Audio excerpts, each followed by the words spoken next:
Joseph, King of Dreams, gave the best savings advice ever.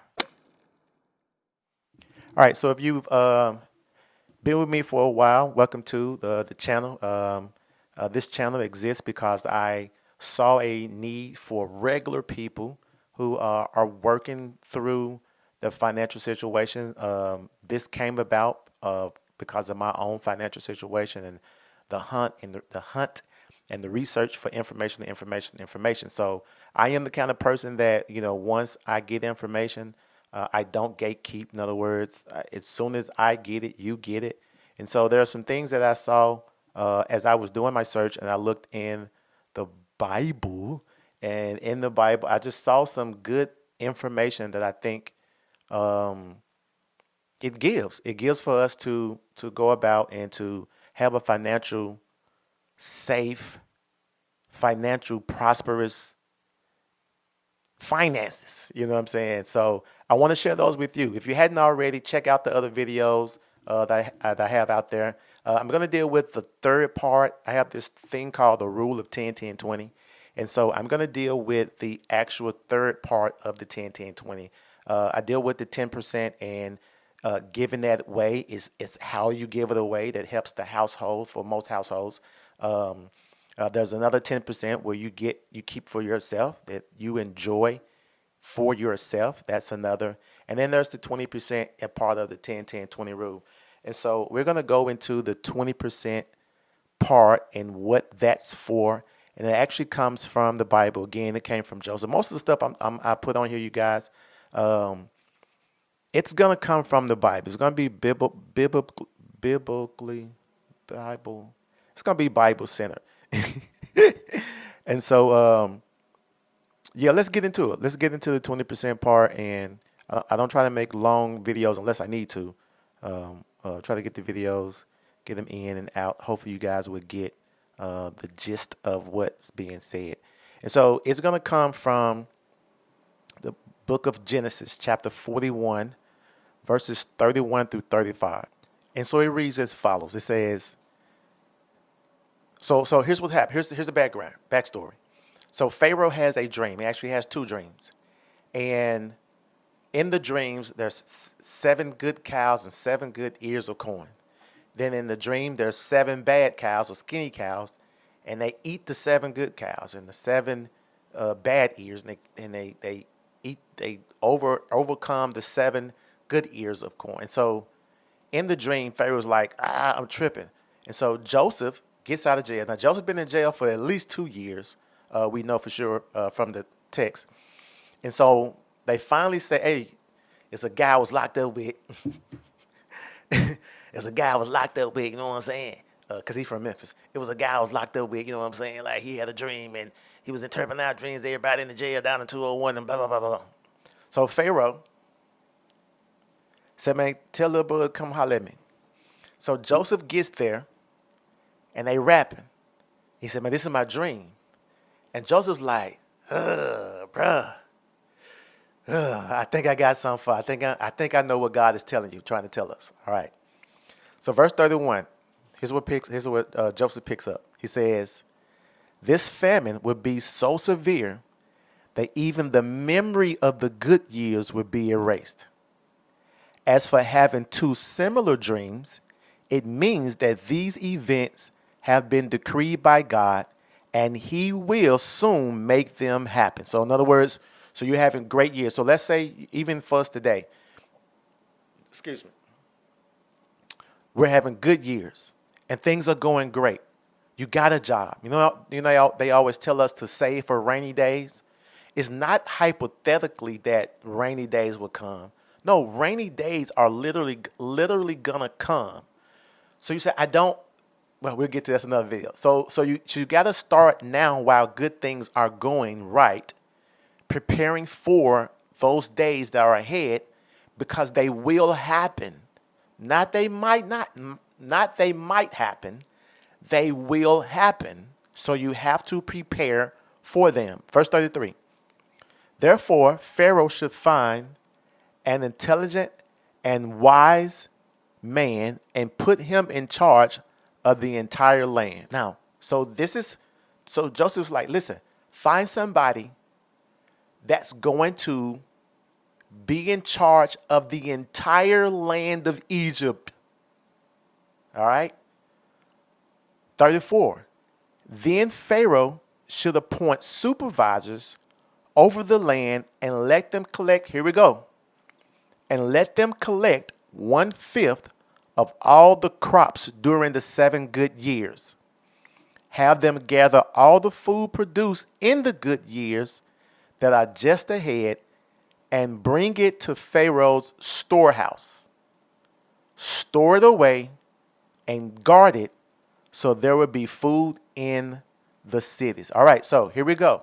He says, tell everybody to take 1/5 and put it in the storehouse. 1/5, store it. 1/5, save it. 20% and save it. So in my thought process, I'm saying, okay, hey, listen, if this works well for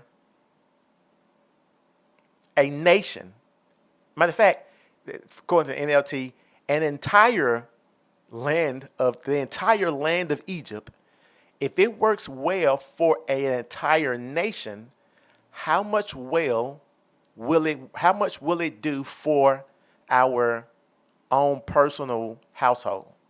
So if you have $1,000, so in this example we've been using with the tithes and stuff, if you have $1,000, that's your check. That's what you bring home. You're gonna take 20% of that, and then you're gonna find a way to save it. Now, I was gonna do this in another video, but I'm gonna go ahead and do it now. So then the question becomes, because I'm gonna break these down eventually one at a time.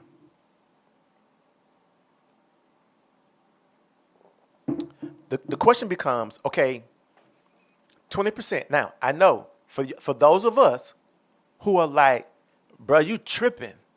I do not have 20% to put away. I don't have it. Like, I got something for you. I got another video. That's why I need you to make sure you hit the bell notification. Make sure you subscribe. Make sure you give me a thumbs up so the algorithm can kick in. And if you hit that bell notification, it's going to notify you when these new videos drop. So for those of us, we can't do 20%. Like, I hear you. I want to do it. I just can't do it. Got something for you. Stay tuned in. Stay locked in. All right. So you're going to take that 20%, and I'm going to give us 6 areas where you can begin to place the 20%. At least 6. Now, according to Ecclesiastes, Ecclesiastes tell us in the King James Version say 7, yea, 8 places to divide or send out or investments, and then in due season, you never know which one will come back, either this one or that one or both of them. All right. So then here we go. If it's me, like I'm having problems, I'm having troubles in my finances. I don't know what to do. I'm just starting out. Where do I go? All right. I am, again, not a financial advisor, just showing you in the scriptures what I see. All right. So you're going to take the 20%. You're going to begin to find a place for the 20%. And here am I. I'm going to give you 6. There are many more. Just going to give you 6 right now that you can look into and begin to research and find out where you want to start. All right. Number 1, I got down for number 1, high yield savings account. Now, there are companies that give 0.01% for your money being in their institution. All right. In a regular savings account, you're probably going to get 0.01%. That means, you do the math yourself, but I'm going to show it to you. That means if you had $1 million in your account at the end of the year, that institution is going to say, hey, appreciate you. Thank you so much.